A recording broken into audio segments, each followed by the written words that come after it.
भारत की विशाल भूमि जो जेठ की दोपहरी से बहुत तप्त हो चुकी थी, राहगीर को उस पर पैर रखकर चलना भी दूभर हो चुका था।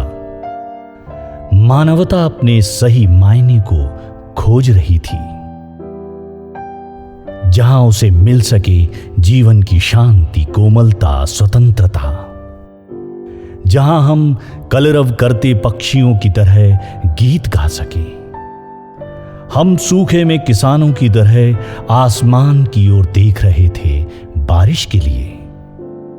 भारत की पग पग भूमि पद दलित की जा रही थी, विष बीज बोए जा रहे थे ब्रिटिश हुकूमत के द्वारा। हम चाहे कितने भी सही हों, परंतु ब्रिटिश जो ये तय कर रहे थे हम कैसे जिएं, हम क्या खरीदें, क्या बेचें, हमारी सांसों को उन्होंने कैद कर लिया था। उनके भोग विलास और हमारी गरीबी जो चीख रही थी, इनके बीच में वो ही सिखाते थे राजद्रोह क्या है, न्याय क्या है, कानून क्या है। ऐसे समय में भारत अपनी आत्मा खो रहा था। तब 2 अक्टूबर 1869 को जन्म लेता है एक मसीहा, मोहनदास करमचंद गांधी। कृष्ण की वाणी साकार हो उठी। जब जब इस धरती पर धर्म की हानि होगी और अधर्म बढ़ेगा, तब मैं स्वयं इस पृथ्वी ग्रह पर आऊंगा और अधर्म का नाश करूंगा, धर्म की पुनः स्थापना करूंगा। पश्चिमी भारत में वर्तमान गुजरात के तटीय शहर पोरबंदर ने पहली चरण धूलि स्पर्श की गांधी की। पिता करमचंद गांधी, माता पुतलीबाई को कई जन्मों का सौभाग्य मोहनदास करमचंद गांधी के रूप में प्राप्त हुआ। पहली बार जब मोहनदास के गांधी साउथ अफ्रीका वकालत के लिए ट्रेन के फर्स्ट क्लास में जा रहे थे, तभी अंग्रेजी हुक्मरान टिकट चेकर ने फर्स्ट क्लास का टिकट होने के बाद भी भारतीय काला आदमी कहकर डिब्बे से फेंक दिया। इतिहास फिर अपने को दोहरा रहा है। ऐसे ही एक समय घननंद ने चाणक्य की शिखा को पकड़कर बाहर फेंकवाया था, जहां से जन्म लेता है अन्याय, अत्याचार के विरोध में महान संकल्प जो परिवर्तित होता है कार्य में। साउथ अफ्रीका का वो स्टेशन, वहां से गुजरती गाड़ी की आवाज, मन में संकल्प की जागृत शक्ति। वे सोचते हैं कैसे गोरों के अन्याय से भारतवासियों को मुक्त किया जा सकता है। जब भी इस दुनिया में कोई बात दिल से लगती है कि यह मुमकिन है, तो हम पहला कदम रखने से कतराते नहीं हैं। तब हम ये नहीं सोचते कि हमारे अकेले करने से क्या होगा। नहीं, मैं अकेला शुरू करूंगा तो ही चीजें बदलेंगी। मुमकिन है हमारे एक कदम से बहुत कुछ बदल जाता है। हमें अपने संकल्पों में विश्वास भरना होगा। जहां गांधी के हृदय में स्वयं के लिए एक साधारण वकालत करके जीवन की सामान्य दिनचर्या का स्थान था, वहां पर भारत भक्ति, ब्रिटिश के अत्याचारों से भारतीयों की करहाती आवाज को दूर करते हुए बुद्ध महावीर की पवित्र धरती को पुनः गौरवशाली करने का स्वप्न विराजमान हो जाता है। गांधी संसार के भोग विलास को छोड़कर भारत का एक महान संत बन जाता है।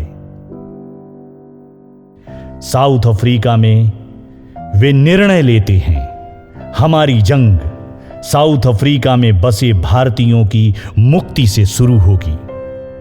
एक लंबी लड़ाई लड़ेंगे, चाहे कुछ भी हो, भारत आजाद होगा। अंग्रेजों, तुम्हें देश छोड़ना होगा। भारतीयों का सर अब किसी के सामने झुकेगा नहीं, सिवाय उसके जो दुनिया बनाने वाला है। अंग्रेजों, इस नश्वर जिस्म को तुम मिटा भी सकते हो, मेरे जमीर की आवाज मिट नहीं सकती। गांधी जी ने पहला आंदोलन, जो व्यक्ति की स्वतंत्रता के विरोध में था, साउथ अफ्रीका में उंगलियों के निशान, कार्ड की चेकिंग, भारतीय मजदूरों की हड़ताल से शुरू किया। गांधी जी का साउथ अफ्रीका की जेल में जाना आजाद भारत के यज्ञ की प्रथम आहुति थी। गांधी जी साउथ अफ्रीका की जेल से मुक्त होकर 1915 में सीधे अपनी मातृभूमि को वापस आते हैं। सबसे पहले उन्होंने संपूर्ण भारत यात्रा करके जाना था कि सोए हुए समाज को जागृत करना होगा। भारत में शक्ति है, पर वह सुप्त है। उस साहस को जागृत करना होगा जो इस राष्ट्र में है। उस सामर्थ्य को झंकृत करना है जो इस देश में पहले से मौजूद है। 26 जनवरी 1930 को संपूर्ण साम्राज्य, संपूर्ण स्वतंत्रता का झंडा फहराया जाता है आईएनसी के तत्वाधान में, इस संकल्प के साथ यह सपना सभी भारतीयों को एकजुट होकर साकार करना है।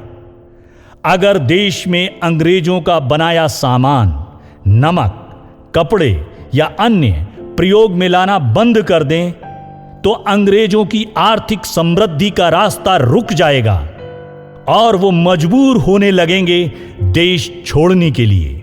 सारे राष्ट्र को एक करना होगा, क्योंकि पराजित देश तब तक पराजित नहीं होता है जब तक अपनी संस्कृति, अपने जीवन मूल्यों, आदर्शों की रक्षा करता है। धर्म के नाम पर, जाति के नाम पर, अमीरी गरीबी के नाम पर बटा राष्ट्र क्या ब्रिटिश हुकूमत से अपनी रक्षा कर पाएगा? और इस विचार ने, स्वदेशी की अमृत धारा ने 1930 में जन्म दिया दांडी यात्रा को, नमक सत्याग्रह को, जिस यात्रा ने पूरे भारत को धर्म, जाति, संप्रदाय, अमीर गरीब इन सब से हटकर सिर्फ और सिर्फ भारत भक्ति, एक भारत, अखंड भारत, स्वाभिमानी भारत, सुसंस्कृत भारत, भव्य भारत बनाने की मशाल को जागृत किया। गांधी जी जानते थे सबके साथ ही सबका विकास सन्निहित है। उन्होंने भारत की आवाम को एक संकल्प लेकर आगे बढ़ने का आह्वान किया। भारत अपनी पुरानी राख से उठने वाले फिनिक्स की तरह एक नए रूप में अवतरित हुआ। नमक सत्याग्रह और विदेशी कपड़ों की ऐसी होली जली जिसकी लपटें ब्रिटेन के हुक्मरानों तक पहुंची। वो बेचैन हो उठे।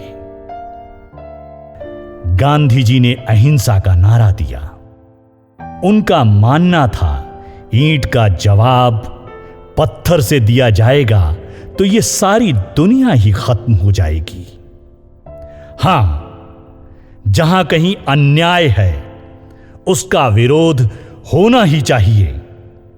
विरोध का मतलब परिवर्तन होना चाहिए, बदला नहीं।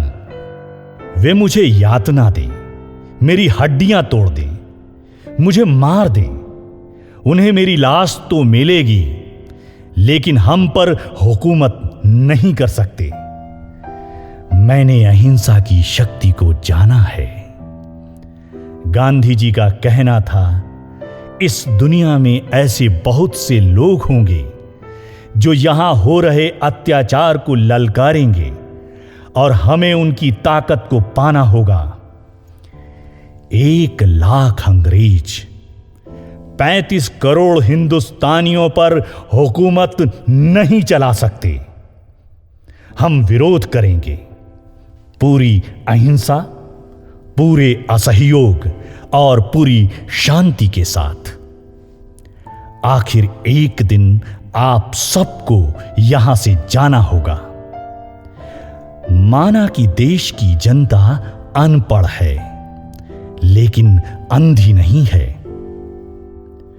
उन्होंने भारत के भावी नेताओं से कहा, हमें खेतों में जाना होगा, करोड़ों न थकने वाले किसानों के साथ खड़े होना होगा, तभी हम उनके प्रतिनिधि बन सकते हैं और तभी हम चुनौती दे सकेंगे ब्रिटिश को, उनकी हुकूमत को। गांधी जी ने स्वच्छता, बाह्य और आंतरिक दोनों पर जोर दिया। स्वच्छ भारत, सुंदर भारत, विकसित भारत की अमृत धारा हर भारतीयों के हृदय में प्रवाहित की। उन्होंने कहा, हर आदमी का काम उतना ही बड़ा है जितना दूसरे का। अगर हम ये जान सके तो पाखाना साफ करना भी कहीं कानून से भी ज्यादा जरूरी है, स्वच्छता कहीं ज्यादा जरूरी है। आपने मानवता को संदेश दिया था, सुख बाहरी चीजों से नहीं मिलता, चाहे वे कितनी भी नई हों, जल्दी पुरानी हो जाती हैं। सुख तो सिर्फ रचनात्मक कामों को करने से मिलता है, काम के गौरव से मिलता है। यहां के लोग ज्यादातर गांवों में भयंकर गरीबी से त्रसित हैं। उनकी गरीबी उसी वक्त हट पाएगी जब उनके जातीय हुनरों को बढ़ावा मिले। रचनात्मक कार्य वही हैं जो अहिंसा से हिंदुस्तान की पीड़ा को दूर कर सके। ऐसी कोई जरूरत नहीं जो पश्चिम के तौर तरीकों की नकल को अपनी तरक्की का हम पिरामिड समझें। 8 अगस्त 1942 को मुंबई की उद्योग नगरी में उन्होंने कहा, अंग्रेजों भारत छोड़ो, डू और डाई का नारा दिया। गांधी की अहिंसा, असहयोग, सविनय अवज्ञा संकल्प के आगे ब्रिटिश हुक्मरानों को झुकना पड़ा। 15 अगस्त 1947 को भारत स्वतंत्रता का नया सूरज काले बादलों को छाटता हुआ भारत के क्षितिज पर प्रकाशमान हुआ। 23 जनवरी 1948 का वो दिन, जिस दिन नथुराम गोडसे ने भारत के महान संत के नश्वर शरीर को गोली मारी। आखिरी शब्द, हे राम, हे राम, जहां से सारे अस्तित्व का जन्म होता और विलीन होता है। श्री गांधी उस अनंत, अखंड, अविनाशी परमात्मा में विलीन हो गए और दे गए जीवन के बहुत सारे मायने, जहां से मनुष्य देवत्व को प्राप्त कर सके, जो व्यक्ति का चरम लक्ष्य है।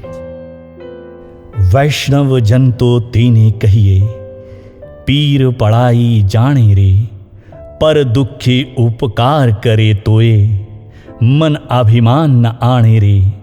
वैष्णव जन तो तेने कहिए, पीर पड़ाई जाने रे। किसी भी आदमी की जीवन गाथा एक बार में नहीं कही जा सकती, लेकिन गांधी, जिनके लिए अल्बर्ट आइंस्टीन ने कहा था, आने वाली मानव जाति कैसे विश्वास करेगी, हाड़ मांस का एक महान व्यक्ति भारत की सरजमी पर पैदा हुआ। गांधी की जीवन धारा पूरे देश और संघर्ष का इतिहास है। उस गाथा को पूरी कर पाना संभव नहीं। हम उनके जीवन तत्व को, स्वर्णिम जीवन धारा को अपने जीवन में अपना सकें, उनके मन, आत्मा तक स्वयं को पहुंचा सकें, यही होगी हमारी सच्ची आराधना। महापुरुष की सच्ची सेवा उनके गुण अपनाना है, गुण अपनाकर अपने जीवन को महकाना है। धन्यवाद।